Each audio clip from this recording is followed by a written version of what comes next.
So first of all, everyone, welcome. Good morning. Does this remind you of kindergarten? Good morning, Miss. And I'm not going to say you make me say my surname because this is not a mind-bending language seminar, right? So is everyone well? Everyone excited? Yes? Yeah. How many of you here are already hypnotists, would you say, who use hypnosis on a relatively regular basis? Oh, nice. That's quite a number. Who here is completely new, has no idea what they're in for, and is possibly a little bit afraid? Not afraid? I like the courage. But we have a fear person here. Well, don't worry. These are very nice people, and we're going to have a lot of fun here. The main reason for me checking in here is we've got a really nice mix. I actually normally like to have a more of a even mix between inexperienced people and more experienced people. But with something like applied conversation hypnosis, it's actually quite useful for you to be in this room because you're going to see a lot of different styles and things like that. The one thing I will say here right up front, guys, is those of you who've trained with me before, you'll know this is applied conversation hypnosis. This is probably the most covert, the most natural style of conversation hypnosis that we've created so far. It's a really powerful process. How many of you guys in the school, in the diploma school, hands up a second, right? So, well, they're all sitting in the same corner. This is interesting. Why are you sitting here, Larissa? You like them? Has something happened? I'm teasing. So you guys have already kind of seen a little bit of where we're heading towards. I'll talk more about that in a moment. This is a very, very powerful form of hypnosis. It's very conversational. And for those of you with a more traditional hypnosis background, this will look nothing like hypnosis. Nothing. You'll sit there scratching your head going like, in what way is this hypnosis, right? And I'd like to address that question straight up front, which is, it's the same as hypnosis in the most fundamental way, which is, we're going to be dealing directly with someone's unconscious, right? Now, they will think that they're conscious in the middle of that conversation. They will be convinced that everything was normal, it was just a really wonderful, deep, pleasant conversation. But don't you be fooled. Everything you can do with regular hypnosis, you can do with conversational hypnosis, and you'll be discovering that to a greater extent in the next 5 days here, right? But that means for those of you guys who have less of an experience with hypnosis at this point, there's a lot of myths and a lot of misconceptions around hypnosis. I invite you just to throw them out the window because this will look nothing like any movie you've ever seen. And if that's what you came here for, then, and if you only want that, then I can give you a heads up straight away. Ask for a refund right now because you're not going to see any zombies walking. You're not going to see any, what people traditionally associate with hypnosis. Even my pocket watch is virtual, right? It's on my phone. So this is not a traditional hypnosis style seminar, but it is a very powerful form of communication. It's a very powerful form of hypnosis. You're going to be getting into unconscious territory very quickly, right? Now, this comes with a caveat, and it's something that's very important. Because conversation hypnosis is, first of all, it's a very covert, it's very natural, right? And it's also very powerful. Those of you who've used it, would it be fair to say it gets into big stuff quickly, right? It means you've got to use this tool with a great deal of respect. I love Spider-Man's uncle for this. Not because he's dead, but because he was very wise before he died. Of course, he's a fictional character, so what am I talking about? You can revive him anytime you want. Just go to episode 1. With great power comes great responsibility. And this is very true for what we're doing here, right? And so the first, I'm going to ask for a couple of commitments here. And the first commitment I'm going to ask from you guys is this. Whenever you start engaging in a kind of a conversation hypnosis exercise with people, especially the more in-depth exercises that we'll get into over time, you will need to ask for permission from your partner, and at times you'll ask you to ask for it overtly to do certain kinds of exercises, certain lines of questioning and so on, because it'll go to very personal things very quickly, right? If your partner is not comfortable with that, there's two things here. Number one, you, the partner, if you're not comfortable with a direction that a conversation is going in, it is your job to pause your partner and say, let's switch tracks, let's switch topics, let's go to something else, let's leave this alone. It's your job to do that because no one in this room is a mind reader. Luckily, Luke, one of our trainers, who's also a mentalist, a magician, is a mind reader, and he's not here today, so I can say this in full conviction. No one here is a mind reader. Which means unless you tell them that they're going into some unpleasant territory for you, they won't necessarily know. So your responsibility is to say, you know what, thank you for the conversation, the direction you're going in and so on, but I'd like to change topic now. As the hypnotist, the other side of the conversation here, if you ever hear that, and you probably will once or twice throughout the seminar, your job is not to ask further questions like, why, oh, I'm so sorry, tell me more, right? That's not changing the topic. Your job is to acknowledge and say, okay, thank you. Maybe even apologize, even if you did nothing wrong. It's always good to have an apology when someone feels that they're going somewhere they don't want to go, right?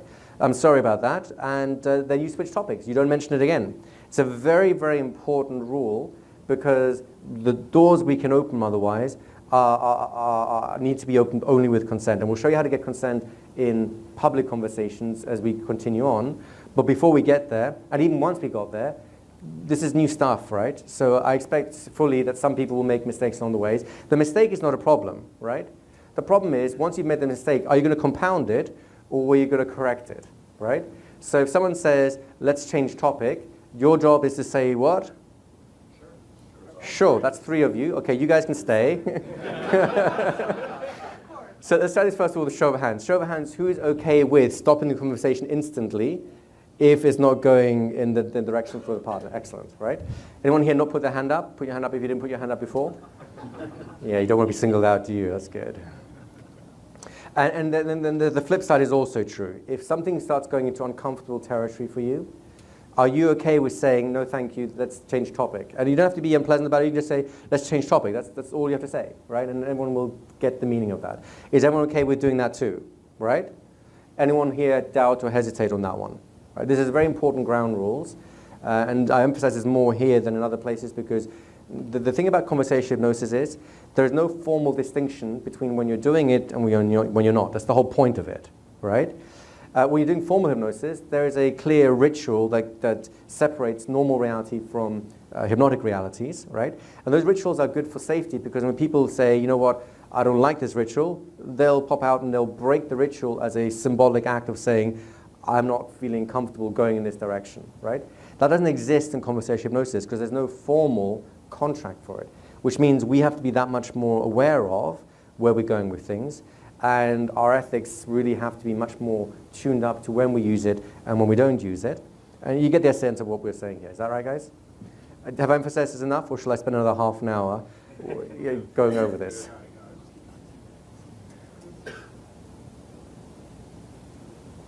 Now, for those of you in the school, who here is just in the first 5 weeks? Who just joined the school recently? Hands up. 1, 2, 3, 4, 5. Okay, so you're in the primary stage, and who are in the tertiary stage? So week 41 right now. Okay, that's a nice amount of people there. Good. The reason I'm asking this again is the material we're going to go going through here. We have a hypnosis diploma school that lasts 2.5 years, and the next 5 days is going to be a condensed version of the first year of that school, or at least the applied conversation hypnosis stream. There's several streams that go into it, right? But the reason I'm mentioning this is I have an incredible amount of content to try and move out over to you guys. And I know for a fact there's no way that I can get the entire year's worth of content into you guys in 5 days. I'm not that good, right? I haven't figured out the magic pill yet. When I do, you will be sitting here popping pills all day long, but I'm not there yet. So what does it mean in terms of the seminar? It means a couple of things. Number one, we'll be working at a relatively fast pace. Is everyone okay with working at a relatively fast pace? Yes? Yes.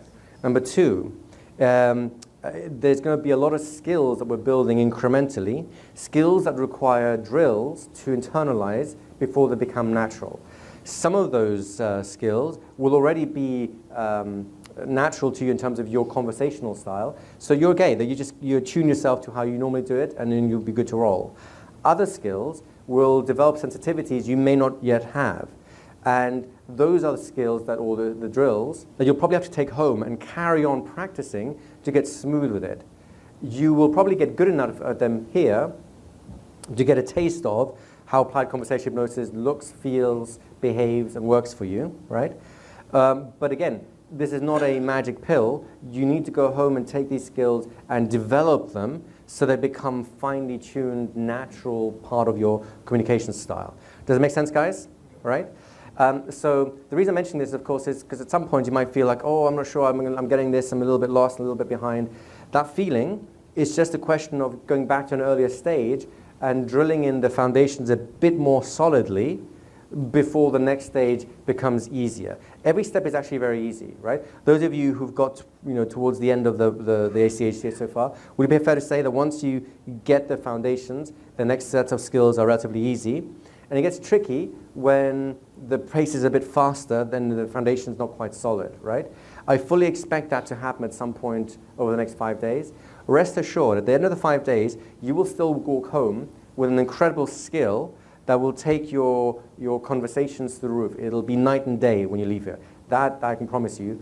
Unless you walked in here with a social anxiety and haven't talked to someone in 40 years, then I can't promise that, because then you're missing a lot of groundwork in terms of normal conversations, right? But I can also promise you that if you're willing to invest in the exercises that I'll be walking you through over the next 5 days, and you're willing to invest in those, not just here, but when you go home with your family, with your friends, or with each other, you can get on the phone and just practice with each other, I promise you it will take your skills to a completely new level yet again, a place that many of you guys don't even know exists at this point. Does that make sense, guys? Right? But because a lot of content's being squeezed into these 5 days, I hope you'll forgive me if I'd rather give you a complete picture of applied conversation hypnosis with a whole bunch of exercises you can take home and practice, than I break the whole thing down and only focus on the first stage, and you think, what the hell do I do with this, right? You'd be good at it, but you wouldn't know what to do with it, so it's not as satisfying. It's a trade-off that we have, right? Otherwise, we'd spend a year here, which I think would be fine for you guys maybe, but I don't know. If I can handle a whole year of full-day trainings like this, right? Winter's coming, you'd enjoy it. Winter is coming. I'd much rather be in here than out there, right?